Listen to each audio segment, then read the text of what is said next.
우리가 사는 시대에는 참 놀랍습니다. 뭐가 놀라운가? 지식과 정보의 홍수 속에 살아갑니다.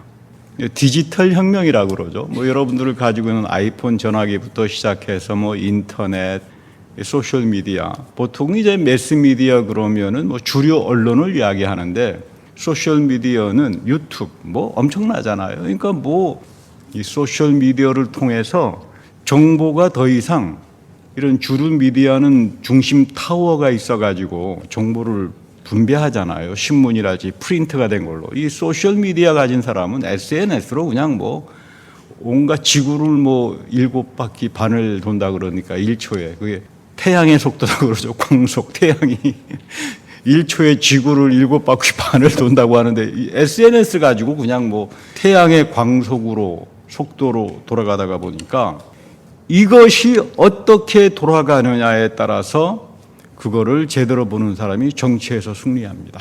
이걸 전문적으로 연구하는 사람들을 가리켜서 미디어 사회학이다 이렇게 말합니다. 미디어 사회학이다.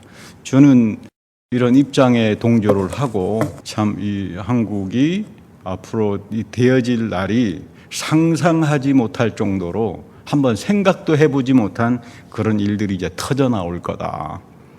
그렇게 보고 있습니다. 우리 사도 바울 선생은 일찍 봤죠. 공중의 권세 잡은 자들. 이게 미디어거든요. 요즘 사람들 풍자한 하도 소셜 미디어를 보고 살다가 보니까 생각하는 게 무디어져 버려요. 근데 굉장히 똑똑하다고 생각합니다. 지식 정보를 가지고 살아가는데 정보라고 하는 건 반성하고 기도하고 명상하면서 자기 삶에서 체득이 돼야 진짜 지식과 지혜가 되는데 특별히 하나님 말씀은 더 그렇잖아요. 그저 몇 가지 몇 줄 지식 정보 들어가지고는 아는 척 하다가 결국 이제 다 망합니다. 젊은 남녀가 배를 타고 가다가 뒤집히는 바람에 남자는 죽고 여자는 살아났다. 그래서 그 이유가 어이없습니다. 남자는 돌머리였기 때문에 빠져서 죽었고 여자는 골이 비어서 가벼워서 살아났다. 이런 농담도 요즘 합니다. 그러니까 사람들이 점점 우리 바울 선생은 미혹하게 되면 미혹하는 영이 계속 떨어진다. 이거 아무도 헤어나오지 못한다. 유명한 대학에서 박사 10개를 한다 그래가지고 이런 거 헤어나오지 못합니다. 예수님 시대도 그 삶의 자리에 들어가서 보면 이 매스미디어가 장난이 아니었을 거예요. 신문에 얼마나 많은 그 상상하지 못하는 기사거리들이 실렸겠어요. 헤롯 왕 마침내 이혼해서 내연의 초와 결혼 성공했다. 이런 기사도 떴을 것이고, 로마 시제 임금이 세금 인상 때문에 인구조사를 했다. 우리 예수님 때 이제 인구조사로 가잖아요. 그런가 하면 로마 원로원들 뇌물수술 받아가지고 난리가 났다. 그 복잡성이나 오늘 우리 시대의 복잡성이나 성경의 삶의 자리에서의 복잡성은 다르지 않습니다. 다만 테크놀로지가 얼마나 많이 발전했느냐 정도지 인간의 지식이랄지 생각이랄지 사상이라고 하는 거, 욕심이라고 하는 거 변하지 않습니다. 근데 이런 시대를 향해서 오늘 누가복음은 놀라운 이야기를 합니다. 지극히 높은 곳에서는 하나님께 영광, 땅에서는 기뻐하심을 입은 사람들 속에 평화다. 하나님의 평화를 선포합니다. 당연히 하나님의 평화지. 지금 그런 이야기 아닙니다. 이게 무슨 이야기나 하면 로마의 이데올로기가 팍스 로마나예요. 로마가 세계에 평화를 준다. 팍스 로마나. 로마만이. 그대로 로마의 팍스 로마나를 상징하는 게 독수리 2개잖아요. 히틀러는 독수리 3개를 갖다 놨습니다. 이거 여러분 우리 시대에 그대로 다 들어와 있어요. 이게 놀라운 이야기죠. 근데 오늘날 로마를 방문하는 사람들은 팍스 로마나를 가지고 그거를 기념하는 박물관에는 찾아가지 않습니다. 별 볼 일 없이 초라하게 죽어갔던 마지막 때 남겨진 초대 기독교인들. 이 사람들은 팍스 크리스티, 그리스도 평화를 가지고 살다가 죽은 사람들이에요. 여기는 세상 끝날 때까지 참배객들이 끊어지지가 않습니다. 이런 팍스 로마나 로마의 황제가 세계의 평화를 갖다 준다 그러는데 누가복음은 아니야. 예수 그리스도만이 세상의 평화를 가져다 준다. 이 놀라운 이야기죠. 이 장난의 이야기가 아니죠. 정신 나갔나? 로마의 시저가 지금 다 평화를 가져다 주고 총과 칼과 정보와 세상을 지배하는데 무슨 예수 그리스도, 애기 예수 그리스도가 우리에게 평화를 가져다 준다고? 말도 안 되는 이야기야. 사람들 믿지 않았을 거예요. 지금도 믿지 않겠죠. 여러분, 너무나 많이 홀리는 이야기들이 나타나기 때문에 뭐가 실제로 일어난 거라고 하는 걸 여러분들이 알아야 돼요. 그래야 미혹당하지 않습니다. 그렇지 않으면 다 골빈 사람처럼 돼가지고요. 저는 숱하게 여기서 목회하면서 10여 년 동안 한 부르짖은 딱 두 마디가 있습니다. 죄, 회개, 바른 예배 드려라. 이것만이 여러분들을 생명으로 살려간다. 아니, 목사님, 그 죄 이야기 좀 그만하세요. 기분 나쁘게. 무슨 예배를 카톨릭식으로 들으면서 뭐 자꾸 그러십니까? 그래서 떠나간 분도 계시는데, 괜찮습니다. 근데 여러분들은 그래도 끝까지 남아서 지금 이 예배를 드리시잖아요. 여러분들 복된 사람들이에요. 이런 사건이 요한계시록에서 성서 곳곳에서 다 말을 하는데, 이제 터져 나오면서, 아이고, 이거 이렇게 되는구나. 놀라운 이야기들이죠. 여기서 우리가 심지어 성경에는 그러잖아요. 너희들 아무리 믿음 좋다 그러지 믿음 좋다는 사람들이 다 미혹당해. 목사들이 다 미혹당합니다. 예수 그리스도가 평화라고 하는 말을 한마디도 안 해요. 목사들이. 이거 안타까운 이야기죠. 성경으로부터 일탈되어도 너무나 많이 일탈되니까 그러면 손해보는 사람들이 누굽니까? 그 영적 음성을 들으면서 썩어 들어가는 교인들밖에 없어요. 이거 안타까운 이야기입니다. 우리가 중요합니다. 이 정치는 보통 사회학에서는 에콜로지라고 부릅니다. 생태학이다. 그러니까 여러분 생태학에 보면 사자가 힘세니까 약한 짐승을 잡아먹잖아요. 근데 이 찰스 다인이라고 하는 사람은 그러니까 약육강식이야. 센 놈이 무조건 이기는 거야. 이렇게 봤는데 요즘 이 에콜로지를 전문적으로 연구하는 사람들은 아니야라고 합니다. 근데 완전히 틀리게 봤어. 근데 이른바 좌파들은 다윈의 영향을 받았으니까 생존투쟁, 민중투쟁하면 뭐 힘센 사람이 밀어붙이면 무조건 이기는 거야. 절대 이기지 못합니다. 정치를 에콜로지로 보는 사람들은 사자가 약한 짐승을 잡아먹으면 사자는 배가 부르면 더 이상 먹지 않아요. 인간은 탐심이 있기 때문에 난리가 나는데 사자는 인간처럼 탐심이 없어서 자기가 죽으면 그게 또 약한 짐승에게 먹잇감이 됩니다. 그러니까 먹이 사슬들이 돌아가면서 항상성이라고 하는 호모스테시스라고 말합니다만은 딱 항상성이 유지가 돼요. 센 짐승만 이기는 게 아니라 죽으면서 약한 짐승들이 가서 또 그거 먹고 다 이렇게 돌아가는구나. 그러면서 맥동이 일어납니다. 맥박 치듯이 자연계의 사슬에서도 맥박이 치면서 누가 이기느냐? 공생을 잘하는 사람. 이게 심비오시스라고 그러죠. 우리식으로 말하면 공공선이에요. 여러분, 그래서 정치는 공공선입니다. 고대 그리스 한 기원전 4세기 때 우리 아리스토텔레스 할아버지가 그런 이야기를 하죠. 정치는 무엇이냐? 공원이야. 요즘식으로 말하면 그렇게 말합니다. 왜 공원이냐 정치가? 여러분, 공원에 가면 돈 많은 사람이든 돈 없는 사람이든 많이 배웠던 사람이든 많이 못 배운 사람이든 다 같이 가서 운동도 하고 놀기도 하고 뭐 배드민턴도 치고 그러지 않아요? 그러니까 공원에 가니까 빈부의 격차도 그 모두에게 다 좋구나. 그래서 공공선입니다. 여러분, 이게 정치예요. 이거 심비오시스, 공생을 하지 못하면 나만 이제 먹을 거야, 생존투쟁하겠다. 이거 완전히 단죄 맞고 끝납니다. 요즘 정치 이 생태가 다 미디어식으로 연결이 돼 있어서. 근데 이 시대 때 고대 그리스를 망그러뜨린 사람들이 소피스트라고 합니다. 궤변, 거짓말쟁이들이죠. 온갖 데서 거짓말합니다. 아니, 나만 거짓말하나? 권력을 잡은 자도 거짓말하는데. 제 친구 중에 어떤 나라 출신의 친구들을 만나면 거짓말을 너무 잘해요. 너 왜 거짓말하나? Everybody lies. 모두가 다 거짓말하잖아. 여러분, 이거 상대주의죠. 그러니까 모든 사람이 다 거짓말하면 이제 moral relativism, 도덕적 상대주의로 빠져버리는데, 그래서 고대 그리스는 망했습니다. 이 소피스트들 때문에. 뭐 나만 나쁜 짓 하나? 너도 나쁜 짓 하지. 그러니까 여러분, 도덕이라고 하는 게 의미가 없어져 버리는 거죠. 성경은 이것 때문에 너희들 회개해야 되겠다. 여러분, 성경이 쓰여졌던 시대가 1세기 때라고 하는 것은 벌써 그리스 시대의 요 민중 선동 때문에 망한 전통을 가지고 있는 걸 너무나 다 잘 알고 있거든요. 오클로크라스라고 합니다만 중후 정치예요. 민중 선동 정치로 그리스가 그 찬란했던 아테네가 망했잖아. 그거를 바울이 몰랐겠습니까? 그 당시 그레코 로만의 철학과 사상을 다 꿰뚫어보고 있었던 사람들인데 너희들 조심해야 돼. 이런 세태에 물들었다가는 다 망그러진다. 그러니까 여러분, 예언자라고 하는 사람들은 다른 사람들이 아니에요. 나는 예언자야. 난 개념이 있는 사람이야, 목사지만. 맨날 나는 뭐 좌파 목사야 비판하고. 그러고 나는 예언자적인 정신을 가지고 있었어. 여러분은 예언자고 아무런 상관이 없습니다. 그런 목사를 가리켜서 너는 궤변론자야 이렇게 말합니다. 너 소피스트야. 예언자는 성경에 이스라엘을 향해서 비판할 때 맨 처음에 같이 회개하는 사람이에요. 내가 잘난 사람이 아니라 우리 모두가 다 하나님 앞에서 잘못했다. 하나님 말씀으로 돌아가자. 이거 이렇게 되지 않으면 큰일 난다. 제가 개인적으로 굉장히 존경하는 목사님 한 분이 계신데 마틴 뉘멜러라고 하는 독일의 루터란 목사님이에요. 히틀러 앞에 저항해서 10년간 감옥 생활하면서 죽을 뻔했습니다. 양심이죠.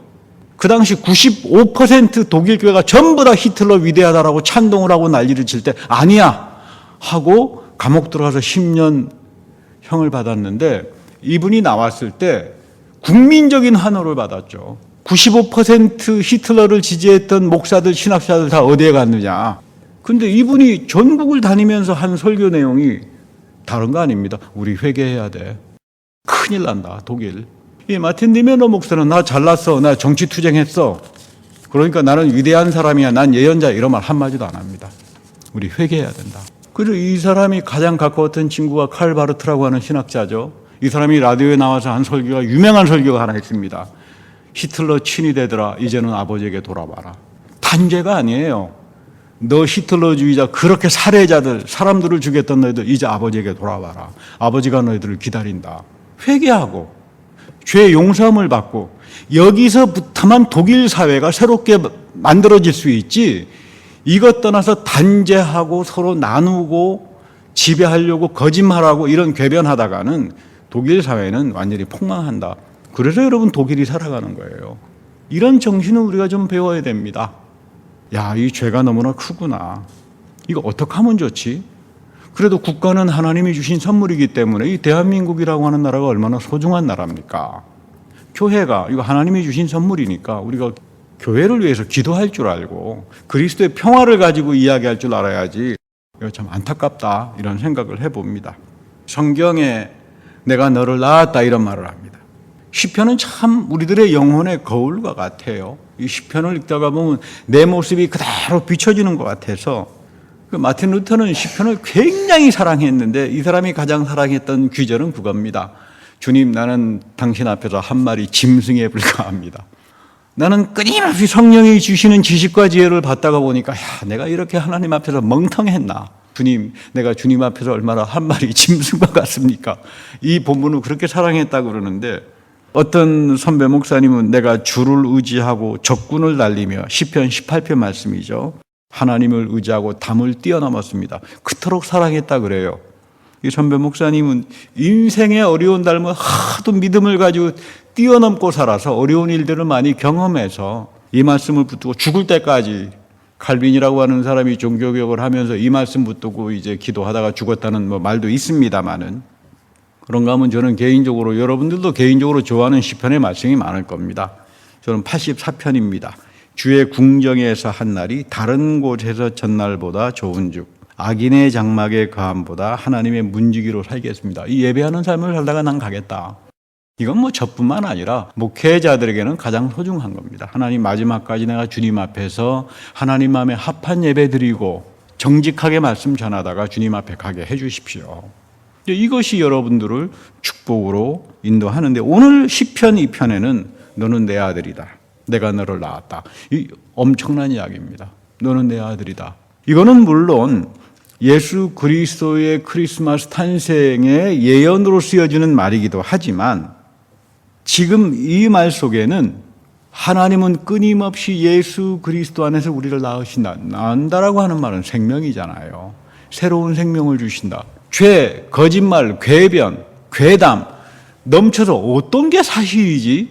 모두가 혼란스러울 때 하나님은 진리를 통해서 너희들이 진리 안에 거할 때 그래서 여러분 요한복음 8장에 보면 하나님이 가장 싫어하는 게 거짓이라 그러죠. 너희의 조상은 거짓의 아비다. 아브라함은 믿음과 순명의 사람인데 유대인들아 너희는 거짓의 사람이야. 너희들은 살해당할 수밖에 없어. 이거 여러분 그래서 교회는 잘못된 괴담이나 거짓말이나 이런 거 하지 말아야 합니다. 그러려면 끊임없이 내가 하나님 앞에서 빗나가지 않았나. 내 영혼의 거울을 비춰보고 내가 예배 속에서 주시는 하나님의 죄사함의 은총을 사랑하고 성화의 징표를 가지고 살려고 애를 쓸 때 이런 사람들에게 하나님은 너를 낳게 하고 거듭나게 하고 그리고 그 삶을 상상하지 못하는 형통으로 인도합니다.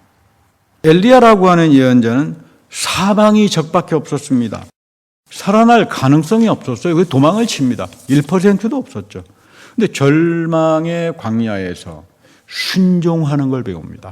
그러니까 여러분, 저는 이 순종이라고 하는 말을 좀 더 보니까 어떤 가톨릭 신부님이 순종이란 말보다는 순명이 더 낫다.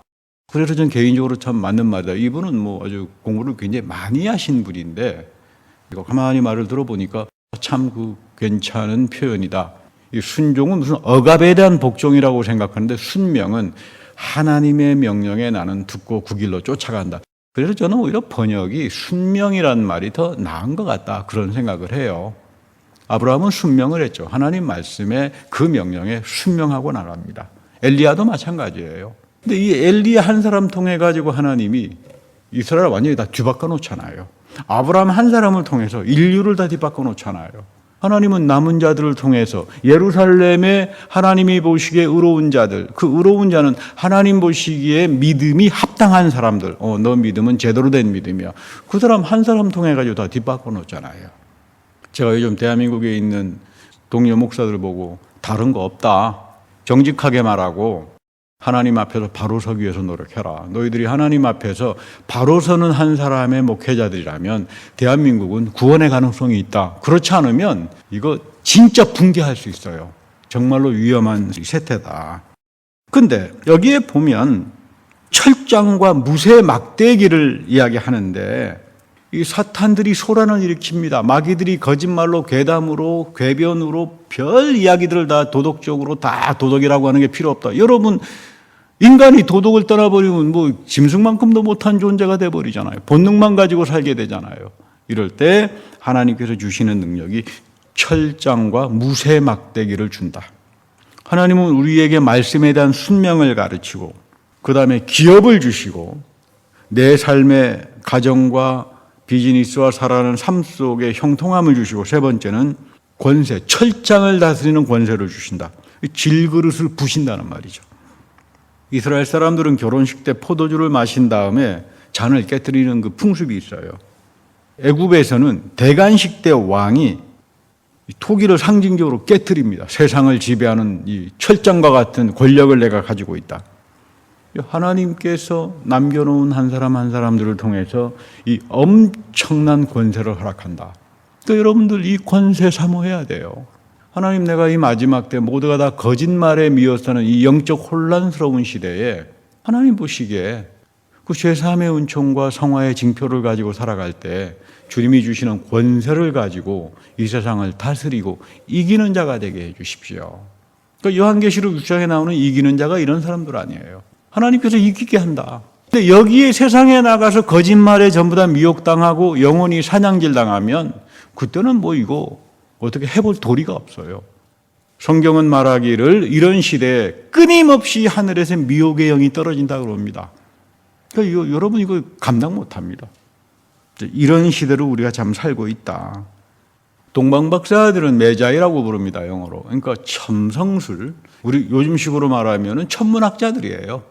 우주 천문학을 연구하는 사람, 메자인데 이 페르시아의 천문학자들이었다, 이렇게 우리가 추정합니다. 왕의 자문 역할을 했죠. 왕의 자문 역할을 해서 제가 개인적으로 아는 한 교수님이 계신데 물리학을 하신 분인데 천문학을 연구하신 분이에요. 그래서 우리 조선시대 때 천문학 그걸 가지고 믿기 어려운 말을 하시는 분인데 그래도 뭐 물리학 박사까지 하신 분이고 나중에 이거 가지고 구원이 없다 해서 다 그만뒀어요. 신학교 가서 공부해가지고 목사님이 되신 분인데 이분 말을 들어보면 믿기지가 않아요. 이 천문학에 대한 이 조선시대가 얼마나 우리 조상들이 발전했는지. 그러니까 천문학 미신으로 보지 마라, 우습게 볼 수 있는 게 아니다, 뭐 이런 분도 계십니다. 그러니까 왕의 자문 역할들을 했죠. 이런 일들이 벌어진다. 그러면 도대체 이 사람들이 어떻게 별을 따라가지고 와가지고 예수님을 와서 경배했나? 그 시대 때 남겨진 사람들이잖아요. 그 시대 때 남겨진 사람들인데 뭐 제사장들 뭐 바리새파들 다 베들레헴에서 메시아가 올 거라고 하는 거 다 알고 있었던 사람이죠. 소리만 질렀지, 웅성웅성만 걸렸지. 가서 예수 그리스도 앞에 순명을 바치고 그 삶의 복을 가진 사람은 한 사람도 없어요. 알지도 못하는 페르시아에서 왔던 이 천문학자들, 남겨진 사람들이에요. 근데 이제 어떤 분의 그 연구를 보니까 참 그렇구나, 맞다. 다니엘서 2장을 보면 왕이 다니엘을 바벨론을 다스리게 합니다. 왕이 바벨론을 다스리게 하면서 그때 포로로 바벨론에 잡혀갔던 이 다니엘이 지혜의 사람이라 그러잖아요. 그때 거기서 하나님의 말씀을 배운 사람들이 천문학자라고 보통 이야기를 합니다. 그러니까 그때 그 말씀을 듣고 다니엘에게 하나님의 말씀을 배우고 성경의 예언을 통해서 메시아가 오시는구나. 그리고 기다렸던 사람들이에요. 그 남들이 보되 정신 나간 사람이라고 하지 않겠습니까? 그 전통을 가지고 있었던 그 학파들이 결국은 그 남겨진 사람들이 예수님의 탄생에 와서 유일하게 경배를 하는 겁니다. 아무나 다 예수를 경배하지 않습니다. 오늘 우리는 다 교회를 다니면서 나는 하나님 다 믿어, 나는 다 구원받았어 하지만 하나님 보시기에 아니라고 합니다. 누가 경배하는가? 우리가 어떻게 하면 새 언약의 복음을 가지고 남은 자로 살아갈 건가? 이 동방박사들이 아기 예수를 찾은 건 경배, 예배 때문이죠. 메시아를 예배하는 자에게 영원한 하나님의 구원과 축복이 있다. 오늘 그 축복은 우리에게도 그대로 이어져요. 그래서 우리가 이런 예배를 드리는 겁니다. 성만찬을 소중하게 여기고 예수님께서 세상 끝날까지 하라 그랬으니까, 여기에 내가 임재하겠다 그랬으니까, 여러분들의 삶들을 보호하고 치유한다 그랬으니까 순명하고 하는 거죠. 우리가 크리스마스를 지내면서 한 해를 마감합니다. 나는 지금까지 내 삶을 인도하신 하나님 은혜가 감사한가?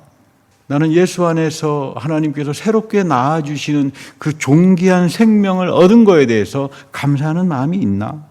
나는 뭘 하나님께 존귀한 걸 드리나? 나는 황금을 바치나? 저에겐 황금이 없습니다. 황금이 없으면 몸이라도 드려야 합니다. 저는 목회자로도 살겠습니다. 이렇게 삽니다만은, 유황이 없으면 나의 순수한 사랑이라도 드려야죠. 내 순수한 사랑만이라도 주님께 바쳐야 되겠다. 모략이 없다면 내 인생을 그분 앞에 드릴 수 있으면 되는 거예요. 하나님께서 찾는 가장 소중한 것은 우리들의 마음이에요. 마음.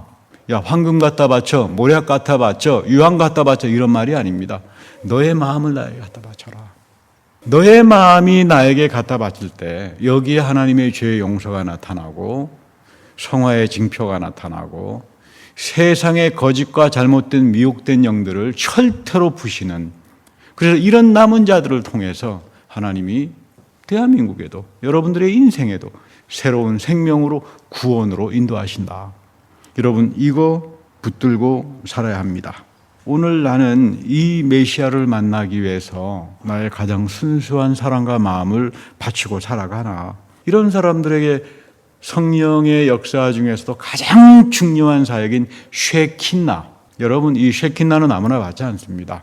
성령의 쉐킨나, 하나님의 영광의 광채의 파편이 남은 자들에게 마지막 때 부어지기 시작합니다. 이거 예언입니다. 성령의 쉐킨나. 여러분, 이거 사모해야 돼요. 목사님 나 방언도 잘하고 치유 은사도 있고, 여러분이 그런 이야기 아니에요. 성령의 쉐킨나, 하나님의 영광의 광채가 여러분들의 영혼에 쏟아지기 시작합니다. 남은 자들에게. 이들이 철퇴를 가지고 세상을 다스리고, 이런 사람 한 사람만 있어도 예루살렘은 구원받습니다.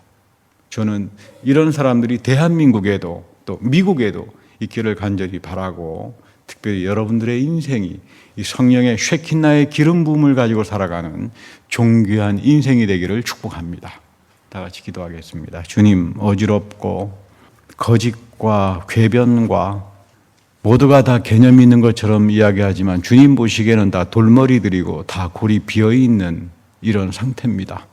이게 붕괴가 되는 상황에 주님께서 그래도 한국교회를 사랑하셔서 주님께서 남겨놓은 목회자들과 성도들이 있음을 믿습니다. 또 생명말씀 교회에서도 이들에게 하나님의 영광의 광채인 이 성령의 쉐킨나를 부어주셔서 철퇴로 다스리며 깨트리며 이 마지막 혼란스러운 미혹하는 영들이 쏟아지는 시대에 하나님의 지식과 지혜와 선한 생각을 가지고 참으로 영적으로 이기는 자들이 다 될 수 있도록 은혜 베풀어 주시옵소서. 우리 구주 예수 그리스도의 이름으로 축복하며 감사 기도드립니다. 아멘.